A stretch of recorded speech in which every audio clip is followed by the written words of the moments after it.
Well, there's so many things that have been changing in this industry for Daily. Like something as simple as like demo length. What's the appropriate length, and how much production should you have on it? Should you have any? Should you not? And where are they relevant today? Because it used to be where you could market your demo, and today the demo gets you an agent, and I will still market it, but I'm telling you right now, better than a demo are social media followers, because the buyers want to see that you've got 10,000 people who are going to tune into that episode, or hear that, or buy that game. Yeah. And for fan-based voiceover, it's all about followers. And then, which is an interesting conundrum, because it's like, I can make a killer reel for myself. I can specialize my reels, but how do I generate business followers? Like that aspect. We can talk about that if you want to, because it's part of what I teach now. Really? Mm-hmm.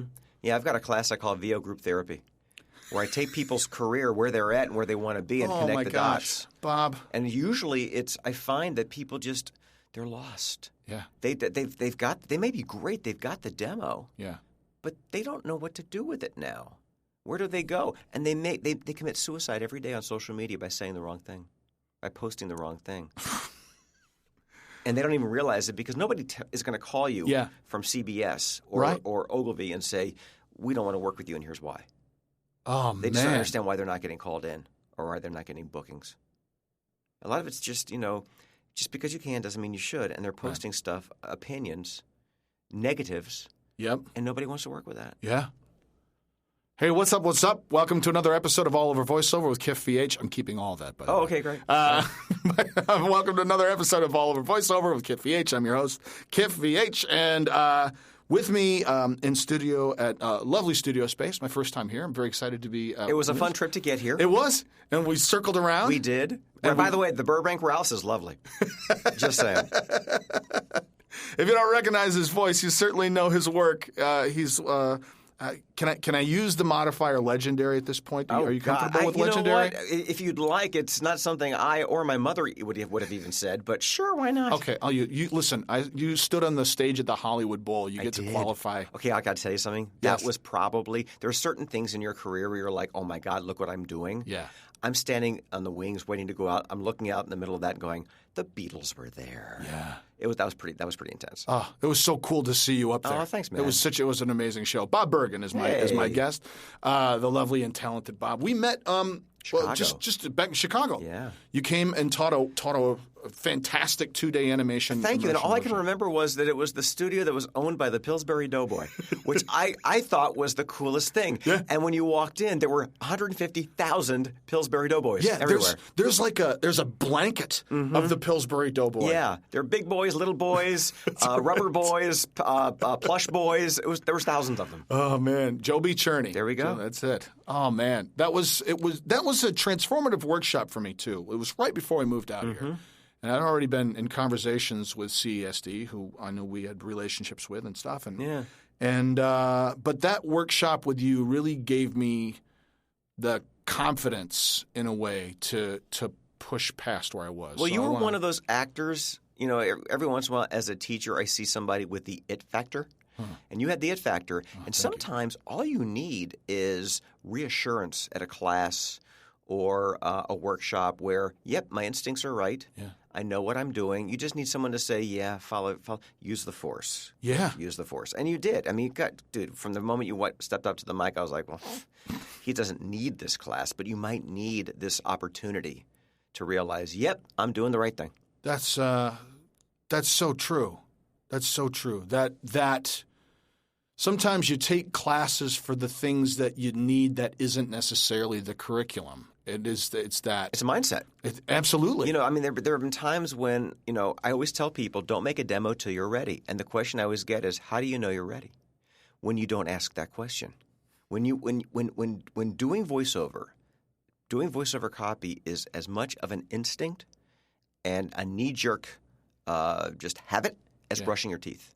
Now, you might have the skills as an actor. You might know how to interpret copy. You might be able to give consistent, great reads. Yeah. But if your mind isn't ready to go out there and compete, then you're going to let yourself get in your way as you try. And as talented as you are, you're not ready. So there are different levels of ready to do this. Sometimes it's I'm ready to pursue in my local market. Sometimes it's I'm ready to make a trip to the larger markets. But that word ready is relative to who you are, where you are in your career, and, well, what do you want out of your career? You know, I mean, if you want to do local spots, you can do that anywhere. You want to do network promos and animation, you got to be in the major markets. Right. And I find, you know, I talk to people all the time online, every day of my life. People say, I want to do this. And then they give me the miles of excuses why they can't. And I'm like, I don't care. Yeah. Neither does the business.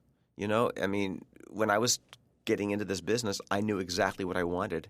And it meant I've got to do certain things as an actor to train. Yeah. I need to meet certain people. I just decided when I was 14, I'm going to rub elbows with the people who have the career I want. And I'm just going to hang with them. And this was advice I got from Don LaFontaine, from Dawes Butler, from Casey Kasem, from Steve Schatzberg, bless his heart, Danny Dark, who all said to me, if you want to float to the top, do not hang around with people on the same or lesser boat than you. Hang with the people who already have the career. And eventually, organically, you're going to be in the business. Whether you're working or not, people are going to associate you with the people at the top of the voiceover industry. So this is before the internet. So today, people are hanging around with themselves or lesser than. And they're not taking the leap to hang around the Rob Paulsons or the Maurice LaMarches if they want animation. Sure. Or if they want promo. You know, you're doing a lot of promo these days. Joe Cipriano. I mean, there are people that are just they're known for this business for what they do. Yeah. And you've got all these people asking advice to people who either are on the same boat or not even on that boat. Yeah. And it's perpetuating this generation who is stuck walking in a circle because they don't know how to get out of it. And a lot of it takes risk. You got to risk leaving that herd. You don't want to be in it. You want to be ahead of it. Yeah. But it takes risk. Going back, when you were first getting started, or when you first had the itch to get started, and you're 14. I was 5 when I got the itch. 5? Well, I told my mom and dad I wanted to be Porky Pig when I was 5. Are you kidding me? Oh, no, at 5. Porky was your target from when you were 5. I didn't want to get into voice. I didn't know. Well, first of all, you're 5 years old. You don't know what voiceover is. You want to be a cartoon. Yogi Bear is my Porky Pig. There you go. Yogi Bear is my Porky Pig. Okay. So, I mean, you know, I'm 5 years old watching Looney Tunes, and I'm just enamored by that character. And I didn't realize that was a job, let alone something that a person did. That was Porky Pig.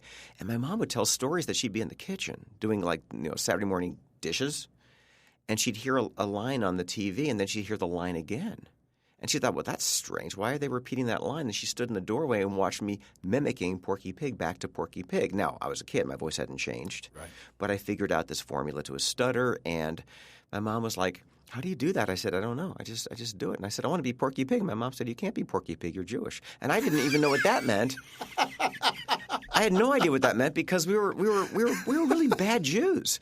We had a menorah next to a Christmas tree every December. So that didn't mean anything to me. My mom was probably doing dishes that had bacon on it. So, but that was my goal.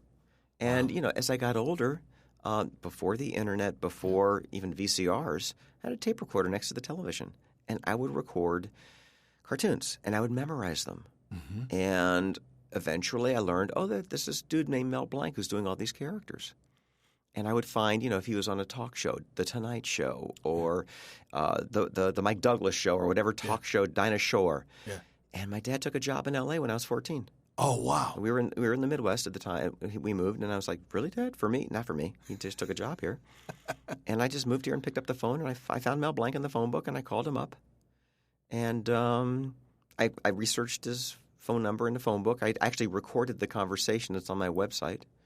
That's illegal. People don't do that. It's illegal to record people without telling them. Yes. And during the course of the conversation, he mentioned the name of the studio he was working at that week. Didn't say the day or the time, but he mentioned the name. Uh-huh. And I called the studio pretending to be his assistant, trying to find out when he's actually going to be there. And I said, hi, I'm calling for Mr. Blank's appointment and I made this up, Thursday at 9. And they said, no, we have him on the books for Wednesday at 11. I went, oh, you're right. I'm looking at the wrong calendar. I'm so sorry. So I said to my mom, I'm skipping school. on Wednesday to go watch Mel Blanc work at the studio. And she said, that's cool.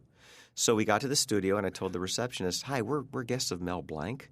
And the receptionist goes, oh, he's in that booth over there. And walked in his booth, and I said to his producer, hi, we're really good friends with the receptionist. And she said we could watch. And we watched. So that was all, that's how I kind of took an interest from a kid to, okay, now I'm in L.A. Now I'm watching the guy doing this. Yeah. Now I'm realizing, oh, he's still doing this, isn't he? And my voice hadn't changed. So I thought, well, I need to learn how to do this. So I called Hanna-Barbera, and they referred me to Dawes Butler.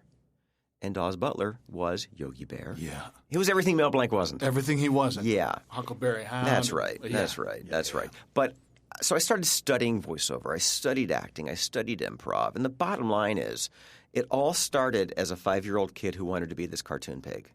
And I was that focused. I was that driven. I was that determined. But here's the interesting thing that I keep trying to tell people that, I'm 55 and I'm still just as driven. And I work every day just as hard not to stay where I'm at, to do more. Because as you know, we talked about this before the mics were turned on, but the business has changed so much. Yeah.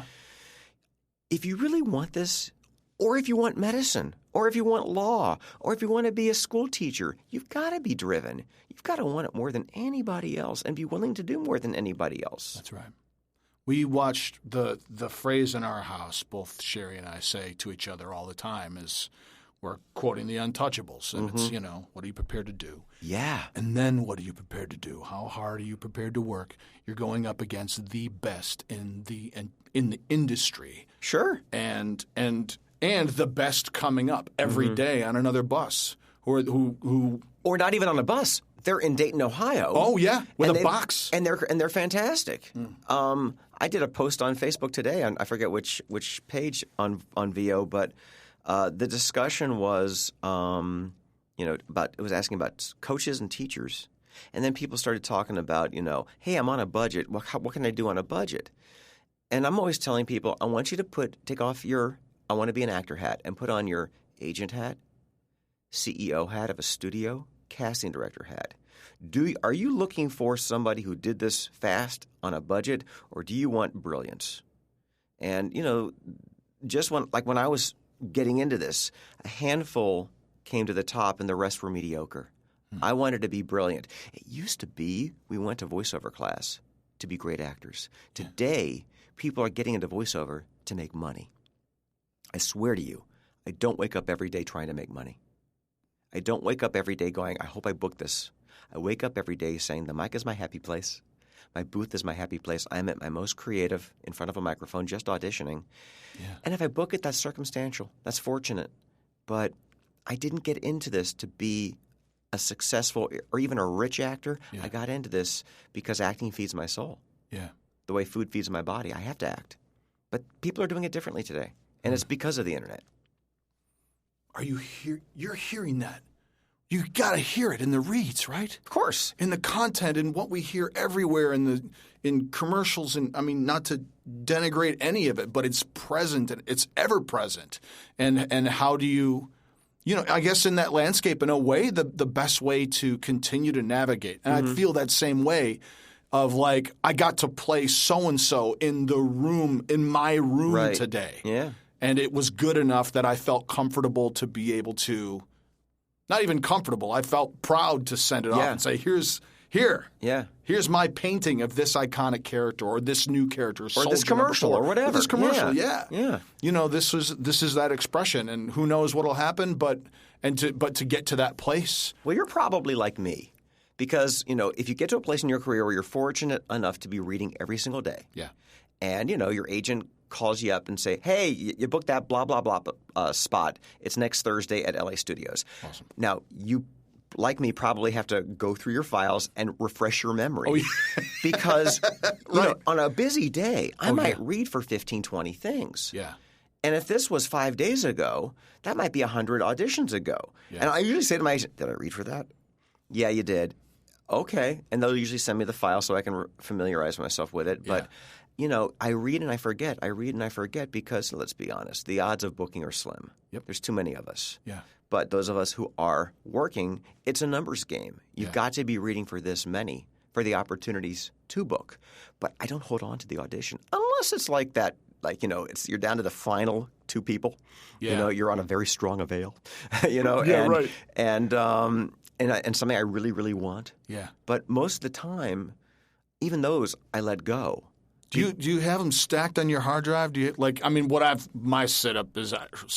situations, I just folders, auditions 2019, That's it. folder, and then I have to go. Since my first home studio, I have every audition. Kiff, I have every script I've ever worked on in my career since 1982. Every script. And I have hard copy scripts because those were the days that they would actually have messengers bring them to your house. Oh man, yeah. And then now I have them, just in a hard drive. Yeah. And just backed up. But I'm old fashioned. I have a Google Calendar that my agent and I share to write it, but I also have physical books. And I have a library, and I have a storage room behind my house, and I have a library of books, and I can look back there and see in 1989, 1990, first audition for Looney Tunes, callback for Looney Tunes, final callback for Chuck Jones for Looney Tunes, first booking for Looney Tunes. So I can see my entire career just in calendars, in day planners. That's fantastic. It also makes you feel old. Yeah, I understand that, but then, that means you've been working in this. You've been at it, and living your dream. And don't take it for granted. Yeah. I mean, I will still drive on the lot at Disney or Warner Brothers and go, really? Still? Me? Really? And it blows me away. It blows me away. I mean, there are actors who are very successful, and their biggest angst in life is a call on a Friday at 2:30. Hey, can you be at West Side blah blah blah at 5 o'clock for an audition? Is it radio or TV? Yeah. Because that'll be a deciding factor. Well, TV pays more. As opposed to the hungry actor who goes, I'll be there at midnight if they want me. That's right. And here's the deal. Do you know the show Inside the Actor's Studio? Yes. Okay. I always say if I ever get famous enough to be on that show, and they say, what's your least favorite word? It's avail. Because here's the bottom line. I'm avail. If I have in my book that I'm going to Vietnam on vacation, I will find a studio and be avail for that radio spot. That's right. For anything. Why? Because I love what I do. Yeah. I'm going on vacation next week. And I line up studios everywhere I go. I'm like you. I have a travel gear that I take. But, oh, my gosh, unless it's something that I'm like, man, I just want to check out zone. Like if I'm going on a cruise next year, I'm not going to have travel equipment on a cruise. Yeah, you're not available. But that feeling, I'm right there with you. Like we went to Disneyland or Disney World, last holiday season. Right. And – like that stretch from December 22nd to January 3rd where you're like, I don't know about you, but like I have a really hard time just resting my mind during that time. I've got to be really honest with you. That's my busiest time. Is it really? Always, every year. And here's why. Because I think everybody else checks out. Now, I might, plan a trip or something. Sure. But for some, some agencies close, like it seems like from Thanksgiving to January 2nd. Yeah. My agent never closes. I mean, they may close the office during the major holidays, but they are work. I get emails from my agent on Christmas Eve, New Year's Day, because they're working that hard. They have to work harder than we do. That's today, right. Because there's so much stuff around the country. That's right. Just to remain competitive and viable and all that stuff. Well, it used to be where an agent, we're talking all over the place. I don't see a linear conversation here. Is that cool? That's the nature of this show. Cool. Is that we sit and talk. I like that. Yeah. It used to be. I mean, when I got my first agent, Casey Kasem got me my first agent. What? Yeah, Casey Kasem. I'm going to put a bookmark there because I'd like to know that. All right, remember story. Casey Kasem. Casey Kasem. Got but it. my agent took me on when I said, "What's a SAG card?" I mean, he groomed me. I'd studied voiceover for 4 years, acting, improv. I was ready. But I didn't know. Okay, I landed the agent who represented Casey Kasem, Mel Blanc, Orson Welles, June Foray, Hal Smith, the creme de la creme. Yeah. In fact, my first audition in his office, and this was when they just began doing auditions in the agent's office. My first audition was with Orson Welles. And I'm sitting in the lobby with my copy. You know what that's like, sitting in the lobby with the copy. Yeah. And in walks Orson Welles.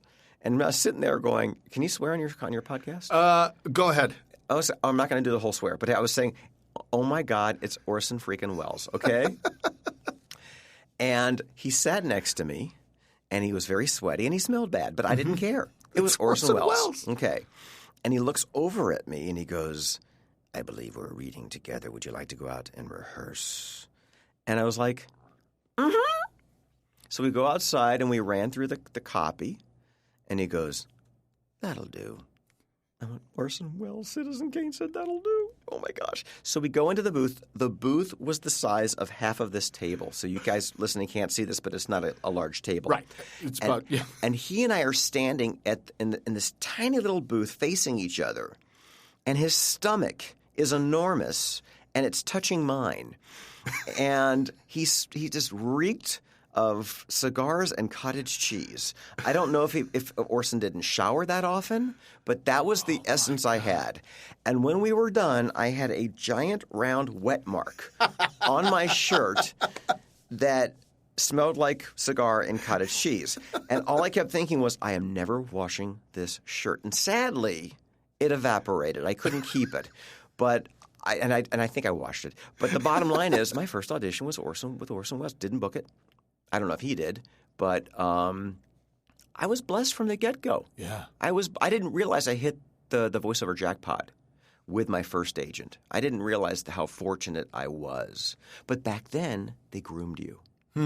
They would take a fresh off the boat talent where they saw they've got that something, and the agent's name was Don Pitts.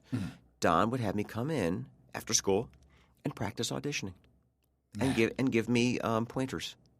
And tell me how to, when I had an audition, how to carry myself, what a callback is like, what to do differently at a callback.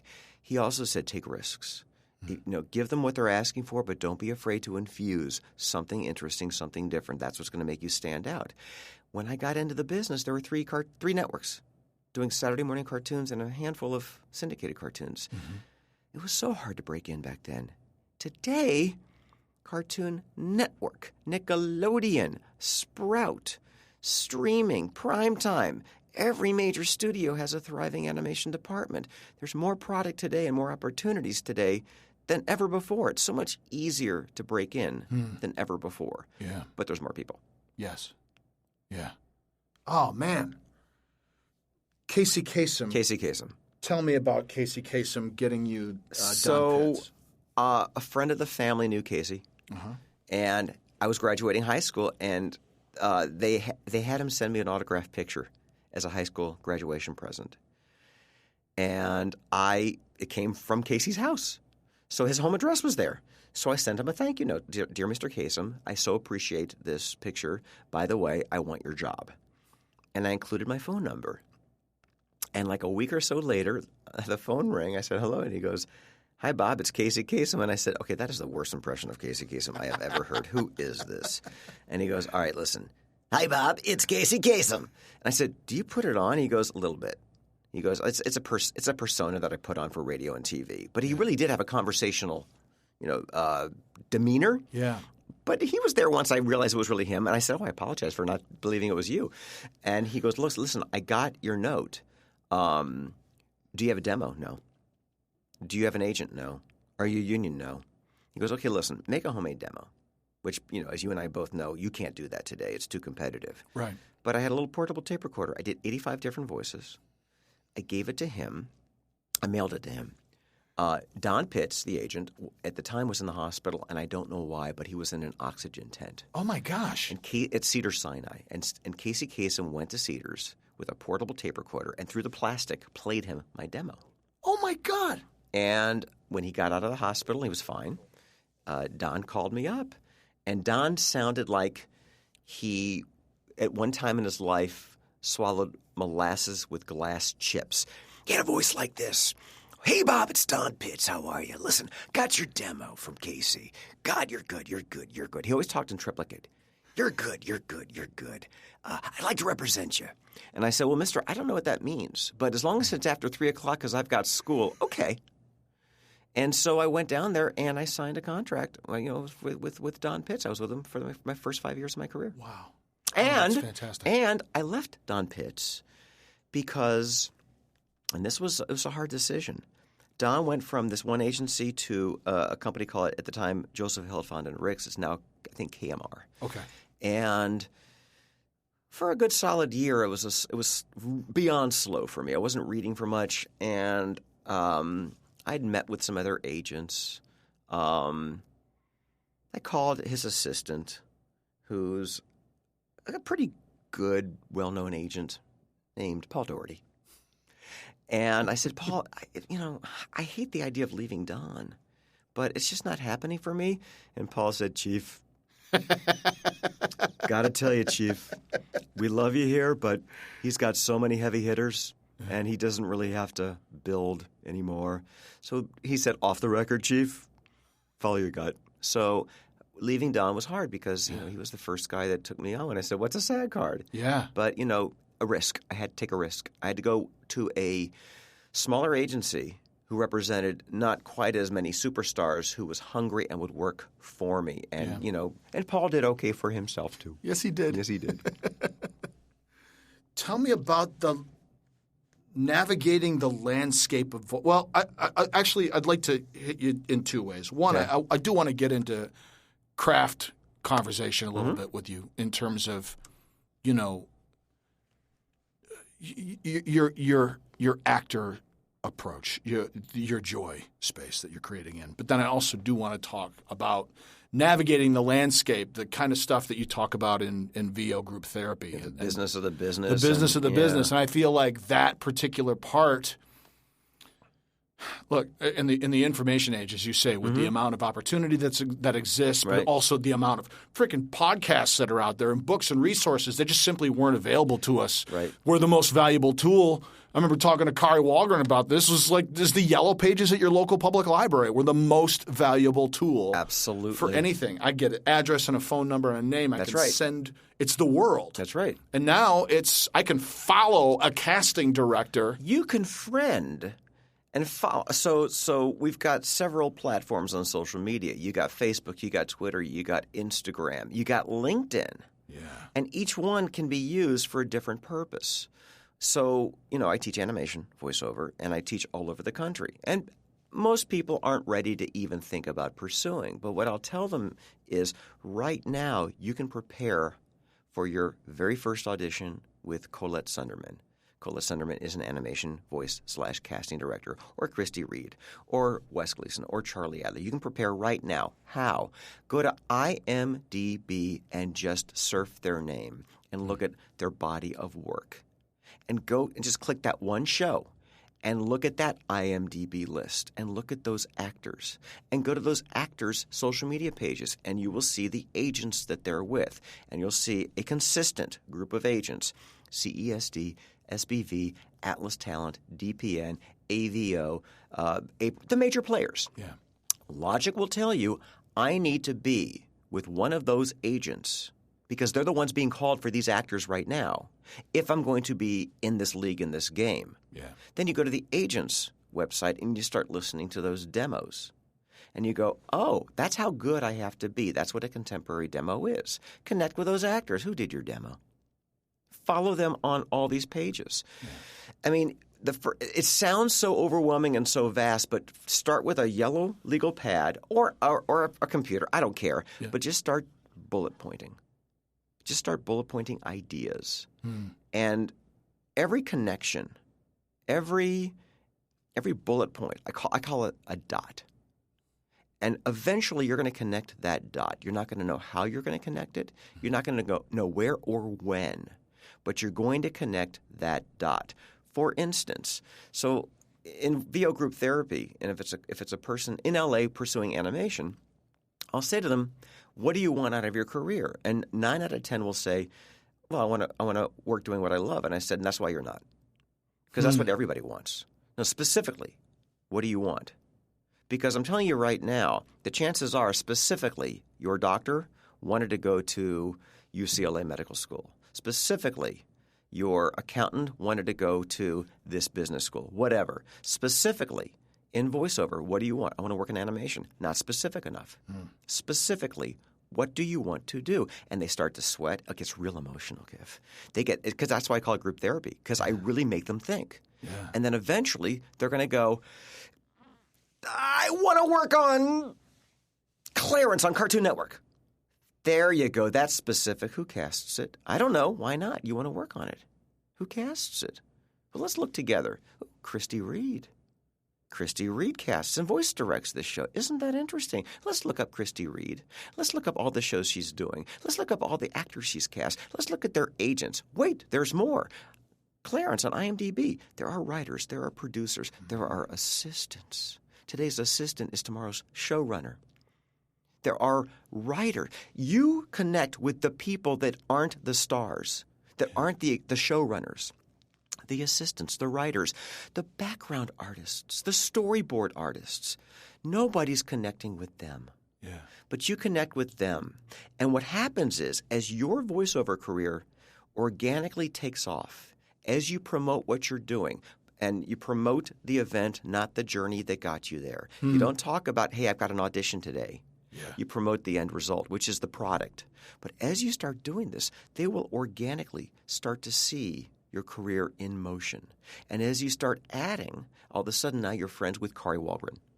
And by the way, we're talking about the nicest people on the planet. Nicest people. Kari, Jess Harnell, Billy West, D. Bradley Baker. Oh, man. I mean, and you, my friend, we are blessed that I don't know what it is about the voiceover industry compared to on camera, but we love each other. Yeah. And at a session, we are a mutual admiration society where I'm looking at these actors going, I am in debt to what they're teaching me right now. Were you in I Know That Voice, or did you see I Know That Voice? I honestly have not seen it, and I was not in it. I will. See it. And it's been years. Yeah. But at that premiere, I'm sitting in the audience with all of my fellow voice actors, along with, Andrea Romano and the people that put this together, and I'm learning. We never talk to each other. What's your process? What are you thinking about when you're creating characters? And I'm listening to D. Bradley Baker talk about his process creating creatures, and I'm listening to James Arnold Taylor and Richard Horvitz and Janet Waldo, bless her heart. And it was people. It's a masterclass. And if I'm in this business 30 plus years learning, the learning process never ends. Yeah. But we are so blessed that we have a community that loves each other, loves what we do. I don't feel jealousy. Do you feel jealousy? No, I really don't. I think there's a sense of competition, but it's also it is pretty common for me. It may not be for you, I don't know, but you get an email or a text from somebody, hey, did you read for so-and-so? If you didn't, call your agent, you're perfect for it. I just read for it. I get that all the time. I do that all the time. Yeah. That's just the nature of this business. It's the nature of it. I think I don't know. It's funny how frequently that comment has come up in this context of this conversation, and from some of the best friends and nicest, kindest people reflecting that, like talking about that with Fred, with Tatasciore. It was like, oh God, saw him last night. Oh. There is never in the world been the most lovable teddy bear of a talent. Yes. Of a brilliant By the way, have you ever been to a session and known Fred was there first because you put on the headphones and they're moist? You put on the headphones. Oh, Tatasciore was here, wasn't he? Here. Yes. How about that? I have his DNA on my head right now. Can I get a wet wipe right now? Thank you. Oh, man. Or the red syrup is half drunk. Mm-hmm. Or, man, I adore that guy. He was one of the cats who, just when I first got to town, just the I ran into you at CESD. I think within my first couple months, and I was thrilled that you came out, man. Oh, I just knew for you, A, it's a matter of time, and B, please, it'll be such a waste if you don't. Mm-hmm. I always tell people that when you're 95 years old on your deathbed, it is much easier to have failure than regret. If you tried and failed, at least you tried and failed. But if you're looking back going, man, what if I just went to California and tried this? Yeah. You can't get that back, but you can come out and try and not succeed. I have very few regrets as an actor. The only one I've got, honestly, is that I never gave New York theater a shot. Really? Yeah. But I was working from 18 on as a voice actor. I was a tour guide at Universal the first 5 years out of high school to pay my bills. But I was with Don Pitts auditioning and working. Not regularly. It took me 5 years before I could make a living at it. But I wish I had been a gypsy in New York and just walking the pavement and trying to get off Broadway, on Broadway, and to do that theater. I can't do it now. I can't walk away from my life now. Yeah, but if the opportunity came to do... In a heartbeat. And because of ISDN and Source Connect and remote voiceover. Yeah. And Atlas Talent is my agent. They have a New York office. That's great. I would have plenty of representation. Sure. I think today, more than any other time in broadcast history, if they want you, they will record you remotely. Yeah. So I never say never, but I'm also in my mid-50s, and the idea of that lifestyle of 8 shows a week, that's tough. Yeah, but the right show. The right show. And that's the thing. When you're an actor and you've just got that hunger to do something. Was I doing my one-man show in Chicago when you did my class? No, it wasn't running then. Okay, because I did it at I.O. Oh, did you really? Chicago, yeah. Oh, that's great. Yeah, and it was fun. It was a cute little space, and they were really nice, and these beautiful, wonderful improvisational actors who were just hungry to learn any little thing. Man. But yeah, I say it in my mind. I'm like, God, that sounds hard, but I will never say never. Oh man, you would love it. I know. Absolutely. And you've been on the stage at the Hollywood Bowl, so there's nothing that can't be done. This is very true. I'll tell you how that came about. Yeah. There's a show used to be called Bugs Bunny on Broadway, and it debuted, I guess, about 30 years ago. And it became Bugs Bunny at the Symphony. And I think the musical director is George Doherty. Okay. And he was doing a run at, I think, Lincoln Center in New York. And he asked me if I would pro bono record the, please turn your cell phones off, don't open any candy wrappers, et cetera, before the show started, as some of the Looney Tunes. And I said, I'd be happy to. So, I had, Porky Pigs, Please make sure the cell phones are off. And Marvin the Martian, like, and don't eat candy. It obstructs my view of Venus or whatever, And he was so sweet. And he goes, listen, I'd like to would you be interested in doing it, an appearance at the Hollywood Bowl when I come to the Hollywood Bowl? And I'm like, doing what?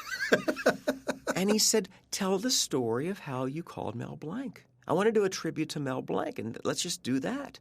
And I was like, okay. And he goes, is there anything else you can do? I said, well, you know what? I do a bit. I did a bit in I Know That Voice where I teach people how to do Porky Pig. There's 18,500 seats, 2 nights. 18,500 I had doing Porky Pig. And when it was all over, I tried to contact the Guinness Book of World Records to see if I could get a world record as the world's largest voiceover class. And the only reason I didn't is because Guinness owns that. If I ever want to take credit or go on talk shows, they own that in the book. I mean, it's my record, but they own it, and I don't let anybody own anything I do other than myself. So, but anyway, it was so cool. Now, the rehearsal was terrifying because it was during the day, and I looked out and I went, "Oh, that's big. that goes way back there." But and the lights are on, and you can see very clearly. The lights. The sun was out. Oh yeah. When I actually went on, I couldn't see anything past the front of the stage. It didn't feel as scary. Yeah. But then I heard the roar of the laughter, and it was like, wow.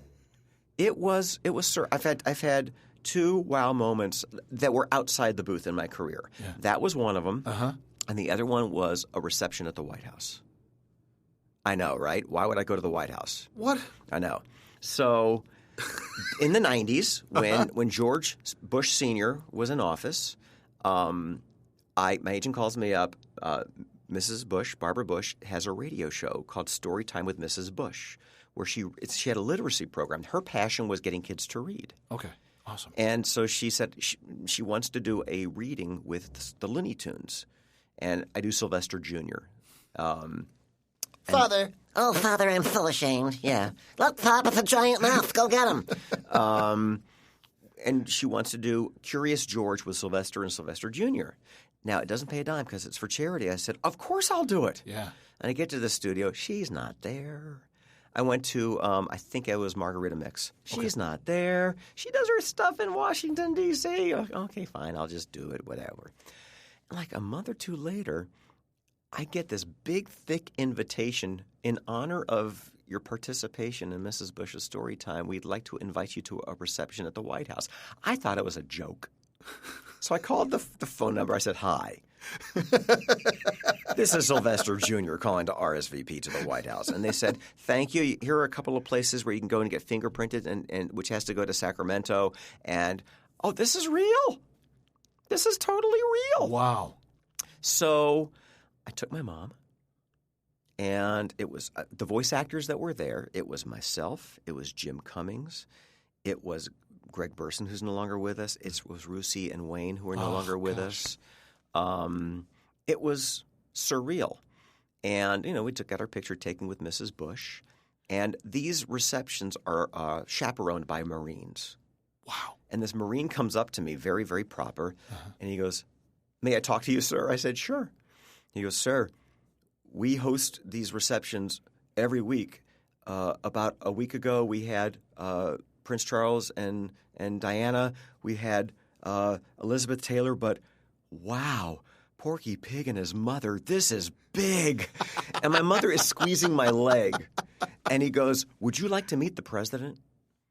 I said, he wasn't part of the reception. I said, okay. Sure. So he walks us to the Oval Office, and we're standing outside, and George Sr.'s writing something at the desk. Mr. President, I would like to present Porky Pig and his mother from Los Angeles. And without looking up, he's like, How you doing? Good to see you.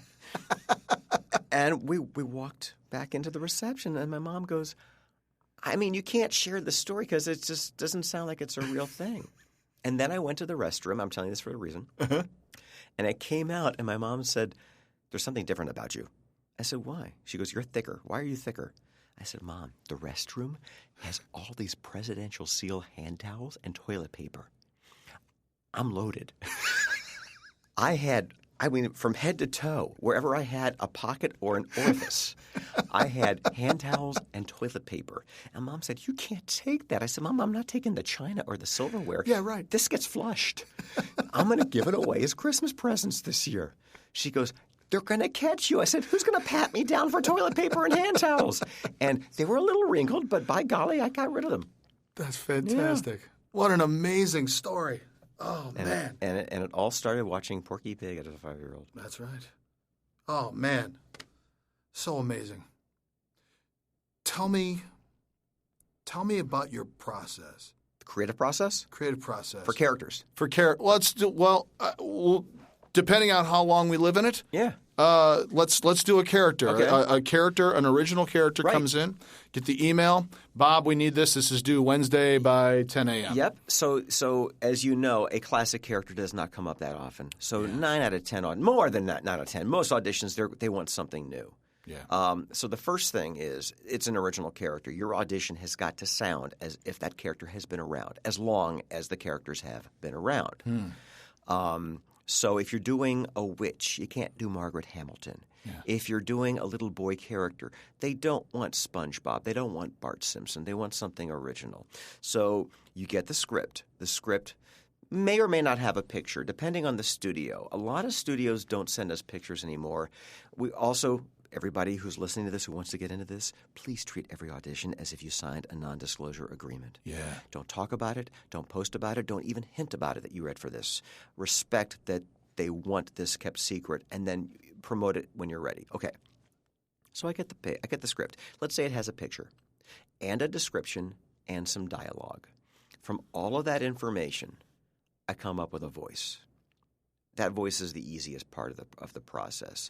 I look at the physicality of the character. I look at the facial expressions. I look at the body language. I look at the specs. And sometimes I will ignore much of the specs. And sometimes I'm like, okay, there's my hint right there. And sometimes character traits are within the copy itself. there are certain things an actor asks for every line in that audition. And by the way, these aren't lines. These are scenes. Mm-hmm. A scene has a beginning, a middle, and an end. And a scene also has a scene partner. In this audition, the listener, the casting director, the producer, they're only hearing us. They're not hearing the scene partner. That scene partner is in this scene. The mistake a beginning cartoon voice actor makes when they're auditioning is they're out there doing funny voices, reading lines. Where a well-trained actor is making acting choices. They're looking for actors first and funny voice people second. Yeah. So with each scene, I ask myself, who am I talking to? What is my relationship with this scene partner? And where are we? Yeah. If this information is not on the page, and usually it's not, there might be an adjective, confident, mischievous, concerned, etc. I have to ask why confident, why mischievous, mischievous about what? And then I have to make those acting choices. Anytime you refer to another character by name, you have a relationship with them, even if that relationship is a total stranger. So you have to make these choices. Who am I talking to? What is my relationship? Where are we? Where are we may not be on that page. So in my mind, I'm looking at that, and I logically make a choice. It feels like let's say the character is a teenager in high school. It feels like they're outside in a football field. So I'm going to be off the mic a little bit, add some room noise so it has an ambiance of outside. If the next scene, it feels like they're in the school library. Well, and I'm going to do what we were talking about before. I'm going to add some room noise and talk off the mic a little bit. This is take one for the first scene, and the next scene, they're in the library. And I'm going to move into the mic and just get a little bit more intimate. Going from here to here is an audio illusion of versatility. It really is just a technical move. But when they're listening back, they're hearing these characters, these in action, in motion. Acting is reacting. So as you're performing these scenes, and you can't see me on a podcast, but I'm doing air quotes with the word scene. You just made air quotes. As I'm performing these scenes, I'm not just thinking about what the character sounds like. I'm thinking about what the character's doing. What is their intent and with whom? It's a lot. It's the same process that an actor makes when they're auditioning for theater. It's the same process an actor makes when they're auditioning for a commercial on camera or a sitcom or a drama. And the mistake an actor makes who doesn't know all this is, well, I just think this voice fits. The voice is one part of the equation. Yeah. The most important part is the acting. And then you add the layers. I call it a character is an onion made up of many layers. And one layer might be there's a part of me that thinks that this high school kid, and there's nothing in this script, as he's reacting to his scene partner, he is not confident about his intent here for some reason that his father left him with in his childhood. Literally, that's how deep I will get in these thought processes. Yeah. And an actor's job is to make choices. And when they listen to these auditions, even if your choice is wrong and not their intent, that bold choice will get you a callback. And at that callback, the casting director is going to say, interesting how intimate you were in the second scene. Just to let you know, you're just like, kind of shooting the shit on a track, walking, doing laps with a buddy. Why didn't you tell me this in the script? Yeah, right. They didn't. So, but the bottom line is, it's the bold choice that gets you the callback, gets you in that room. When I first got into this business, that first round of auditions was with a casting director. Oh, man. Then, I know. Glorious. Then it went to your agent's office and then a callback. Today it's in your home studio. Yeah. Now, blessing and curse to be auditioning in your home studio. The blessing is there's nobody there to tell you what you're doing is wrong, but there's nobody there to tell you what you're doing is right. Right. What that means is you can't make a wrong choice. So nobody's there saying you can't do that. So you're asking what my process is. This is also part of my process. When you have an audition for a cartoon, that might have been in development for 1 year, 3 years, 5 years. It has gone through so many layers of approval just to get to your home studio for an audition. The very first take I do is I honor that writer's intent. That doesn't mean I don't add a layer of creativity. Sure. But I really do honor what they're asking for. Take two is when I take risks and what I think will get me a callback. And once I get that call back, they usually direct me to take one. But I need to show them, you know this, when you do animation for TV, for scale, which means the minimum they have to pay you as per SAG-AFTRA, they've got you for at least 2 characters. Yeah. So my take 2 is polar opposite of take 1. So if I'm doing – let's say I'm playing a tough New York cabbie, okay? And I do sort of like a Buddy Hackett sort of character like this. Hey, lady, would you like a cab? Don't make me wait for you. Take 2. I might do somebody a little bit more raspy. I might even make him a little bit more blasé. And maybe the first guy, hey, lady, you want a cab? He really wants that tip. This guy, I don't care. Lady, do you want a cab? I'm just going to make a totally different choice. Still from New York. Yep. Same guy, same job, but totally different intent. You know why? I hate traffic. Now, and it may not say in the script he hates traffic, but in my mind, I'm adding that intent, that choice. Yeah. Maybe totally wrong. I don't care. Yeah. But you've got to make a choice. The only mistake when it comes to choices as an actor is to not make one. That's the only mistake. You can't make a wrong choice as long as you commit to that choice. If you don't commit, a lot of times actors in the back of their mind, there's this like subconscious, I hope this is the right choice, that reads on the mic. You can't audition to please the listener. If you audition to try to get the job and please the listener, that reads in the mic. There's a sense of desperation and neediness. I always tell my students, think of your audition as a party and you're a host. And you are serving tacos. And you don't give a damn if they don't like tacos. If they want to go to Burger King after they leave your party because they don't like tacos, you don't care because you know that you are serving the best darn tacos that anybody who likes tacos has ever had. Yeah. Your audition is a great taco. And you are just serving it. And you love hosting this audition. And if they don't buy that audition, today's audition is an insurance policy for another one. Yeah. What that means is if Kiff auditions for me and I'm a casting director and that is so not right for this, I know they're not going to – this is not right. Maybe they cast the wife. You're auditioning for the husband. Yep. And we decided to go older with the wife. And your voice print just doesn't match the age demographic of these characters. I am going to remember you because you're so damn good. And the next time you slate for me for another audition, I'm going to perk up a little bit more because you were so good that last time. People don't realize that brilliance doesn't book because they can only hire one. And they think I'm failing. Some people will go to coaches over and over and over, or new coaches, because they're not booking. And what they don't realize is it's a numbers game. And they can't get feedback for every audition. Yeah.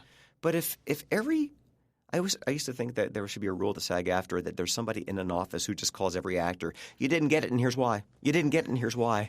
Because if we don't get it, we don't hear anything. Yeah. And it messes with your confidence. You bet. But a really good agent will say to you, you're going through the motions right now, pal. You get thee to an improv class. You're sounding a little stale. Yeah. Or, if you find you're not booking after a while and you call your agent, am I not hitting the mark? You're doing great. Trust me. Keep it going. I'm fortunate. I've been in the business long enough where I'm friends with a lot of casting directors. Yeah. And we'll go out for dinner or lunch or a cocktail after a session or whatever. Yeah. And there have been times when I've contacted I won't mention by name and said, "Hey, just out of curiosity, the last 12 auditions, nothing. You were on my short list. I have submitted. You were one of 3 people I submitted, and they went with the celebrity." Or they went with somebody this, or they went with somebody that, or there was a reason why. And I once said to me, "Really, you're asking me this seriously?" I'm like, well, I'm also human. Actors need feedback. No matter where you are in your career. Yeah. What am I doing wrong if I'm not booking? So the lesson there is step outside your ego, step outside your neediness, and just realize, I know I'm pretty good. And I know what I'm bad at, too. Yeah. I'm not a good long-form reader. Audiobooks, I would rather watch a grapefruit grow than sit and read a book I would not read for enjoyment. And I don't want to learn to do it, and I don't want to learn to be good at it. And there are people out there, God bless you, because I listen to audiobooks. I love them. Yeah. And the people that do it love it. Yes. But it ain't my thing. I hear you.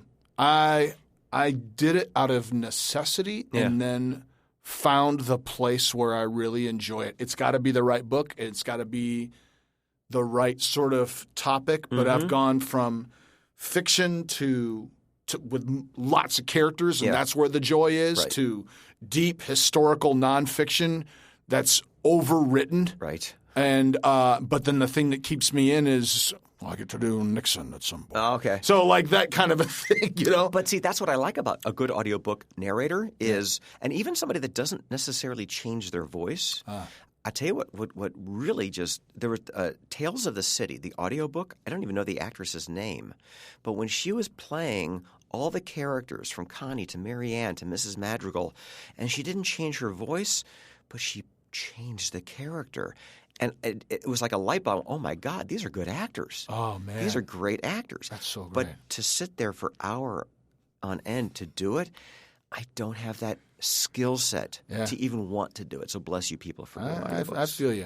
I haven't done a ton, but they've come when they've needed to come. Sure. And it's been the thing that's been like, it's just part of the landscape. And I've always kind of wanted to or envisioned myself more as a more Swiss Army knife-ness in this landscape. I call it utility player. Yeah, I like that better. Yeah, I like Swiss Army knife better. I'm going to steal that one. You can have utility. Sometimes I'll take utility or Leatherman. There you go. That's it. That's kind of perfect. I'll tell you, people, if you do a lot of promos, they don't know if you do animation. If you do animation, they don't know if you do audiobooks. Yeah. Case in point, for years I was the voice of the Disney Channel. Oh man. And it was a great gig.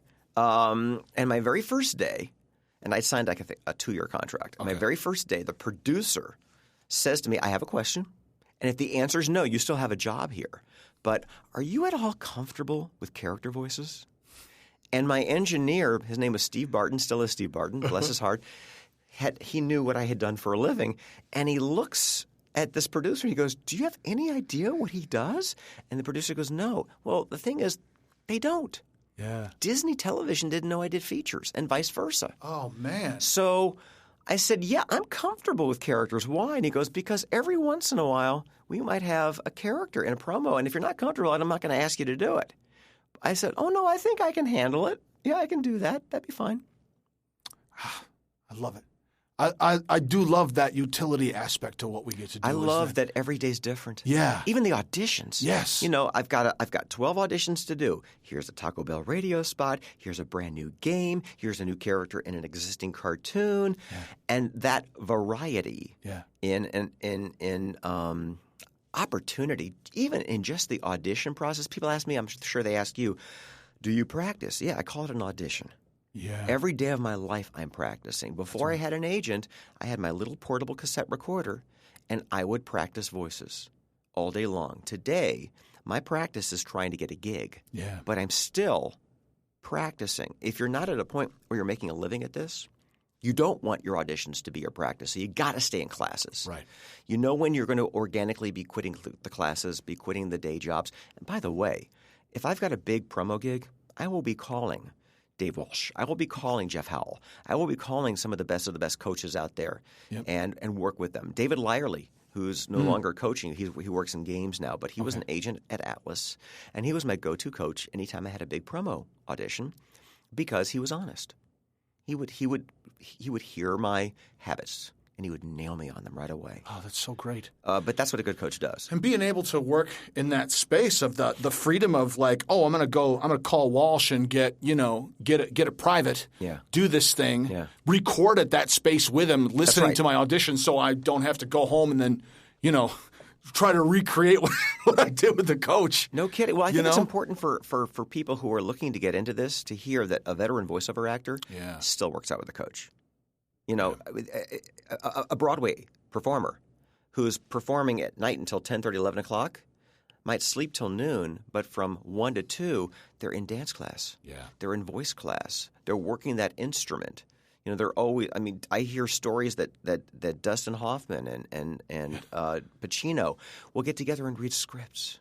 Why? To stay loose. Jay Leno still, to this day, goes around to little clubs. Have you been down to see his show down in not Redondo? Yeah, Redondo?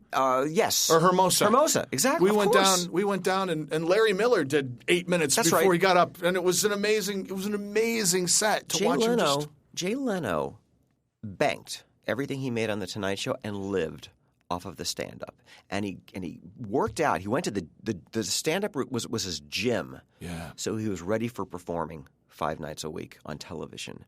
I don't think people realize that those at the top work their butts off to stay there every single day. There's this the movie Death Race with Jason Statham. There's a behind-the-scenes sequence where someone at craft service on set is walking around handing out someone's birthday cake. Right. And they go over to Statham and they hand him his treat, which is some thinly sliced turkey breast, cauliflower, and red pepper. Okay. And he's like, yeah, here's my cake. Yeah. This is my cake, everybody. And it's a funny bit, but it just underscores how hard that guy has to work to be able to maintain what he is known for. Right. And that is, that muscle definition when he's doing the pull-ups. And it, even in something as forgettable as both that movie, I love it, but and the supplementals, it's just a constant reminder of the people who are at the top of their game work to sustain it, and there isn't any sitting back and resting. And there's no shortcuts. That's right. There are no. If you want success in life, I'm not talking voiceover. In life, there are no shortcuts. You've got to want it more than anybody else. You say, what more? What else? What more? What else? Every single day. Yeah. When I go to a session, I love ensemble work. In animation, if it's episodic or TV, they'll have as many cast members as possible. For an animated feature, it's me and the director. Yeah. But and there's a lot more time with a feature because it's 1 to 5 years versus it'll take 2 to 4 hours to do a 30-minute cartoon. But that creative process and, to work with people with studios like Pixar and Disney and Sony and Fox, I'm blessed. Yeah. But, man, that creative process, it's definitely collaborative because they know what they want, but they're always asking us, help us make it better. Yeah. Well, it's that moment in improvisation where I might have a great idea, but the idea that you throw out is going to take this into a totally different, fascinating place that we get to go together. Because that's what improv is. That's it. It's going down a road. You don't deny and you just go with the flow. Right. Agree. A really good writer will admit they hire an actor to make their work better than they ever thought it could be. And that when I say take risks and be creative, honor that director.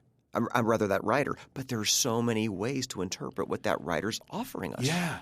Well, you said something really profound earlier that really resonated with me, and it was in your description of how you look at that description and then look at these different words, these adjectives that describe the character. Yeah. But then the question after of why are confused, confident, mysterious, but why are they that? Yeah. And that wealth of that pool of answers to that question to get at these sort of we look at those things as facts and just say, oh, well, they just are. But by asking that question gives you so many more choices to inform your bold choice. And once you lay that down, they don't hear those layers of choices, the pre-life that you're creating, that backstory that you're creating, but it makes a solid, powerful read. Tom Hanks has been very vocal. He was on the Graham Norton show talking about what it was like to work on Toy Story, the Toy Story movies. And he's like, oh, it's so hard. You're in the booth. You're on one side of the glass. They're on the other side of the glass. You do a line, and they don't push the talk back button, and they're just talking back and forth, and you're thinking, oh my God, they're going to hire Dustin Hoffman for this. I'm so wrong for this. They hate everything I'm doing. They're ordering lunch. Right. They're talking about what did you get on Amazon today. They're not talking about this performance. But I love that Tom Hanks was insecure on that side of the glass. He was also discussing that the reason why playing Woody was so hard is, as an on-camera actor, he never realized how much he relied on what that camera was picking up on a glance or a look or just a moment or maybe an eye-watering, just for the camera to pick it up because a good actor can just make their eye water. Sure. Where a voice actor has to go has to vocalize that. It may not be in the script. It may be between the lines, but I need to find a choice somewhere in this line that I'm holding back a tear. It's another thing I tell my students. If you're getting emotional, don't cry. Hold back that tear. because that holding back that tear is going to show. I know that says upset, but boy, why are you upset and why don't you want to show it? That's going to be more interesting than the person who's just crying hysterically or the person who is trying to control themselves and it just creeps out. Now, that's interesting. Yeah. In your face obvious, it's okay. There's nothing wrong with that choice. But you're telling a story. Yeah. You're acting and reacting. Find a place where it's not just obvious. It's not just stereotypical cliche. You were asking me about my process earlier. Can I tell you another process story? I've told this story before, but That's okay. You never know who listens to what. Yeah, yeah. That's my process if there's a script and there's a picture and there's a description and whatnot. I got a call to go to Disney years ago to work on a movie called The Emperor's New Groove. And I was just told I'm playing a squirrel. No audition, just you're playing a squirrel. And I go to the session, and Mark Dindal is the director. And he goes, okay, so let me tell you a little bit about this character. So there's a character named Kronk, and he's kind of like the comic relief. He speaks squirrel. And he says squeak, squeak, and squeak, squeak, and you make squirrel noises, and he translates it. And I said, okay, so you want me to say squeak, squeak, and squeak, squeak? And no, you have to create a squirrel language. I said, okay, but I'm basically saying what he's translating. Yeah, okay. And I said, can I think about this for a little bit? And he goes, yeah. So I walk out of the stage, and Disney Studios looks like a beautiful park. If you ever saw Saving Mr. Banks, it was Disney, and park benches and beautiful grass, and it's like stepping back in time. Yeah, it really is. And I'm sitting on this park bench, and I'm thinking, squeak, squeak, squeaking, squeak, squeak. What the heck does that mean? And I swear to you, buddy, a little squirrel came running down a tree, came up to me, and stood on its hind legs, looked at me with an acorn, and he went, and went, thank you. So I went into the studio. I said to Mark, so you be Mark. Say squeak, squeak, and squeak, squeak. Okay. So are you ready, Bob? Here we go. Take one. You say. Okay. Squeak, squeak, squeak, and squeak. And he was like, got it. So here's how I created the intent behind the sounds I was making. If Kronk's translation was, right, all right, he says he was walking down a dirt road and he saw a llama and the llama spit at him. I'm reading that bit about the dirt road and the llama. So I'm literally making squirrel noises by reading his translation. Yeah. Again, it's improv. It's organic, creative process.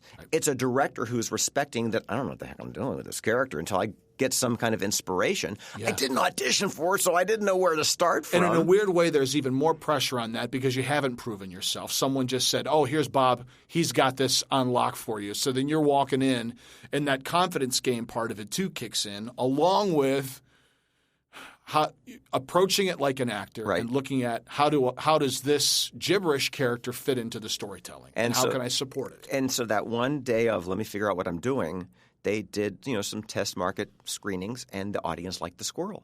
So they said let's write some more stuff. So they wrote some more stuff and they brought me back. That film led to a straight-to-video sequel, which led to 3 years on a series based on the film. Oh, my gosh. So seriously, this goes back to, guys, if your agent says it's a small part, do you want it? The answer is sure. Yeah. Unless you'd rather do laundry and watch Young and the Restless, go do the small part because you never know what it's going to lead to. And I've had people, do you go to fan conventions at all? Yeah. Yeah. I'll have my table and I've got the Porky Pig and the Tweety and stuff. And when I first started doing that, I brought what I thought were the important characters, the well-known Looney Tunes. And I would have people come up to me and go, Do you have Bucky from Emperor's New Groove? I'm like, do you even know I did that? Oh yeah. Do you have No Face from Spirited Away? You know I did that? Oh yeah. I mean, I don't know my own body of work. Do you have the character, the little boy from Akira? Gosh, the little blue boy. So, dude, you know that? I know that. That was my first anime job. Yeah, I don't even know his name. I don't remember Mitsubishi Manischewitz or something like that. That's it was something like. But I remember when I did it, he was a little floating blue boy in a bubble or something like that. And I remember looking at him, and I said, he kind of looks like baby Marlon Brando. And so I just did this Marlon Brando. I remember, you can't run away, or something like that. And I said, he looked like Marlon Brando. And the director was Tom Weiner. Oh my God, I just pulled that name out of nowhere. Wow. And he goes, he's a kid. I said, he looks like Marlon Brando. okay, we'll keep him as Marlon Brando. That works for me. Oh man, dude, this has just been glorious. I thank you so much. This for is so all much your time. fun. Tell me quickly, how can people study with you? Take your both find you on social media and reach out and that kind of stuff, as well as learn from you in classes and that kind of stuff. So my LA class has a 4-year waiting list. Yes. I tell people, get on it. Yeah. You're welcome to get on it. But what happens is, and this has been happening lately because it's such a long list. By the way, I'm not patting myself on the back. I'm so good. I've got a long list. There aren't that many animation voiceover teachers in Los Angeles. But there are some good ones. Yeah. Mick Wingert, Richard Horvitz, Debbie Derryberry, Charlie Adler, Michael Bell when he's teaching. I don't even know if Michael's teaching anymore. I'm not sure. Yeah. But there are some great teachers, and I always say study with everybody. Yeah. But I do 3 classes a year, 8 people per class, 4 men, 4 women. Oh, man. So sometimes I have to go call 60 names before I find 8 that either are still interested in voiceover after 4 years, have the funds, and lately in some cases alive. I've made some fun. Hi, is John there? No, John passed away 2 years ago. Who's this? Oh my God! Now that I have tremendous Jewish guilt when that happens. But get on my wait list. I do weekend classes around the country. When is this going to be on? Do you know? This is I'm going to air it tonight. Oh, great. Okay. Wow. But you're going to be. I think you're in Dallas. No, Denver. No. Nashville. I'm in Nashville. Nashville. Yeah, I'm in Nashville the first weekend in November with Mary Lynn Wisner and I believe Jeff Howell. Yeah. And it's a triple threat. It's commercial, promo, and animation. The VO Roadshow, right? VO Roadshow is what it's called. Yeah. Mary Lynn Wisner at Voices Voice Casting or arranges it. Now, here's the thing: all these things are limited space. So when they're booked, they're booked. So if you're in Nashville, get on this. Yeah. How can they reach me on Instagram? It should be one for everything, but it's not. Bergen.Bob is Instagram. Okay. Twitter is @BobBergen. I'm on Facebook. Just find me. I also, I have a website. Email me. I answer everything. Do you do LinkedIn? Are you in the LinkedIn? No, LinkedIn. Space? Yeah, but that's for corporate. How do you navigate that space? Just out of curiosity, do you? Yeah. So that could be a whole other podcast. But for LinkedIn, that's where I'm going to network with network executives, executive producers, the people who are higher than the day-to-day people that I work with, the advertising executive, and I will just connect with them, just a connection. Yeah. I happen to have an agent who thinks that it's very valuable to market. I market every day of my life. If I'm not working or auditioning, I am a 9 to 5 marketer, and I might go to LinkedIn. Let's say do you do radio imaging at all? Yeah, I've auditioned for. I haven't. I gotten close on a couple, but I don't do much of it. So I might say, you know what? I've got nothing to do. I've got creativity ADD. I cannot do one thing for a very long time. That's why I love the variety and what we read for. Yeah. So I might sit down and go, today I want to market my let's say best of the '80s demo to any best of the '80s station in Florida. And I will first go to Google and find the stations, and I will connect with all the program directors on LinkedIn. Actually, everything but LinkedIn specifically. And once I'm connected with them on LinkedIn, I can find how to get to them. Yeah. And then I will send them my demo. But, okay, I'm going to tell a secret, but it's okay because I can't imagine everybody in my career is listening to this. Here's a marketing email from me. It's a lie. Dear Joe Schmo, my Aunt Sylvia lives in your market and loves your station. I don't know why the 80s are her thing, but she loves the 80s. But she knows I'm a voiceover actor, and she keeps saying to me, you've got to get on this station. please make my Aunt Sylvia happy as well as my accountant. I would love you to listen to my demo. I have no Aunt Sylvia. I make that whole thing up. But they find it a joke. They enjoy it, you know? Yeah. And if they believe it, that's terrific. Yeah. But again, it speaks to – it's so fascinating. That letter speaks to your detail, the way you approach your all creative endeavors, and it feeds that particular muscle regardless of whether you're reading for a character that's established, reading for a Taco Bell radio spot, or advertising yourself to a program director in South Florida. Well, so I'm bold. I don't care if I hear the word no. So we had the Emmys last week. We talked about that walking in. And I'm at a little bar before the awards, and I'm talking to all the nominees, and it's the producers of Bob's Burgers. I've never worked on Bob's Burgers in my life. My real name is Bob Berger. Okay? So I walked up to this producer, and I'd had a little bit of a bourbon, so I was a little loose. And I said, now listen. And I pulled out my driver's license because I haven't changed my name legally. I said, my name is Bob Berger. My professional name is Bob Bergen. I should be on your show. I mean, I was born to be on your show. And he's like, oh, my God, that is so – who's your agent? I said, Heather Dame at Atlas Town. He goes, I know Heather. Oh, thank you. Here's my card. Follow up. It starts with a schmooze, with a conversation. The worst thing they're going to do is go, who's the crazy guy drinking bourbon with the name of our show that's spelled differently? Yeah. But he didn't. Fantastic. Got to take risks. Got to take risks. Yeah. I risked getting here because I didn't know if I was going to because I kept driving in circles. And then I risked telling you to sit in a Ralph's parking lot. I didn't know how you're going to react. There you go. And then I risked leaving the parking lot going, I'm going to find this I'm going to find it. And you did. I did. And we found ourselves and we were actually across the street from each other on our cell phones going, I think I'm near. I am too. Oh, man. Dude, I'm so grateful for this was so much fun. Taking the time and coming in and thank you so much, and best of luck. Do you have anything coming out that you can promote show-wise? We are doing 200 new Looney Tunes shorts. Oh, my gosh. That will be – one was just released for Oscar consideration for this year, but HBO Max is going to air most of them, and it'll eventually go to Cartoon Network and whatnot. What can I talk about? What can't I talk about? I can't talk about that series. I can't talk about that game. I got 4 features I'm working on right now. I can't talk about a dang. Man. That's the problem. Yep. You know, and in fact, I have a publicist who gets mad at me because I can't publicize. But on the air right now, I've got new Looney Tunes. I think they've aired like 2 out of 5 seasons or 3 seasons, whatever.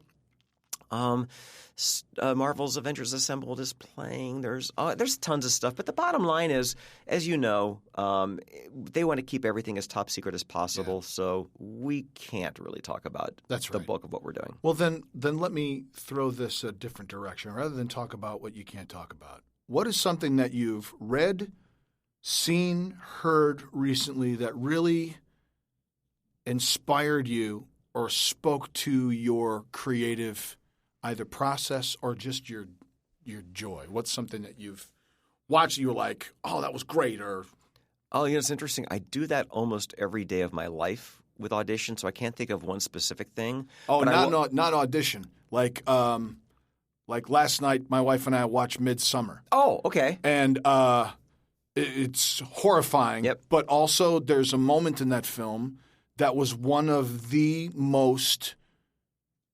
beautiful, cathartic scenes of empathy and emotion that I've ever seen in a film. Mm-hmm. And it was spectacular. Okay. I have that all the time because I love rewatching movies that I love. Yeah. So and I was talking about this just the other day. I'm going to tear up talking about it. That's right.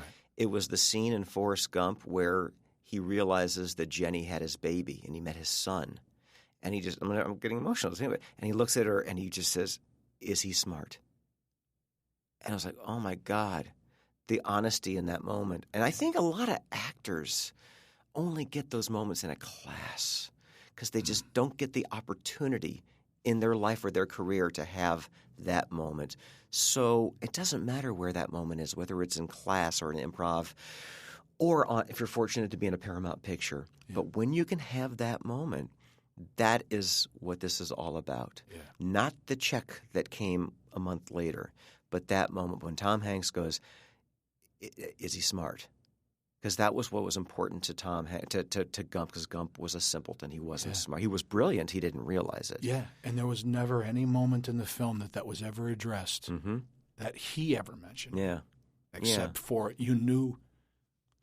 See, now you got me going on. But like, you knew that tape was always running in the back of his head. Oh my God. That awareness of it. Yeah. That Forrest had that awareness. It's the scene. Just beautiful. It's the scene in terms of endearment with Shirley MacLaine screaming at the nurses, "Give my daughter the shot." Yeah. This conflicted relationship that they had, this yin and this yang. But when push came to shove, she didn't want her daughter hurting, even though she'd hurt her daughter throughout her entire life. Yeah. It's Henry Fonda trying to explain why he didn't come back with berries, because he didn't want to admit that he forgot where they were, where they lived. Those acting moments that, a movie is a masterclass. Yeah. A really good acting performance to another actor is a masterclass. Yeah. Allow yourself to learn every time you see a piece of brilliance. And sometimes it might just be in a black box theater on Santa Monica Boulevard. That's right. Or a radio spot. Yeah. Or just something that you're surrounded by them, and it takes shifting your focus to open up to receive them. Or watching D. Bradley Baker change his body language and put his hands in his nostrils to make that creature sound. Oh, man. That comes from his toenails through his earlobes. And at the same time, you can hear that creature is empathetic because he's playing empathy with that sound. And holy cow, that is as brilliant as anything you will see Meryl Streep do. Yep. That's the truth. Mm-hmm. Bob Bergen, thank you so much. This was fun, buddy. This was awesome. Did we get a good level? Are you guys ready to record now? Are you ready to go? Okay. All right, perfect. Wouldn't that suck if he said, "Oh, did you want to record this? I thought you guys were just getting levels." I thought that's why you got this space, to have a quiet conversation. That's right, exactly. Thanks so much for listening. Catch us soon. More episodes to come. Peace. This has been All Over Voiceover with Kiff VH. Thank you so much for listening. If you enjoyed the show, please go to iTunes and give us a positive rating. It truly helps. Follow me on Twitter @KiffVH, or on Instagram @KiffVH, or on Vero @KiffVH. Thanks so much for listening. Talk to you soon. Claim victory and depart the field.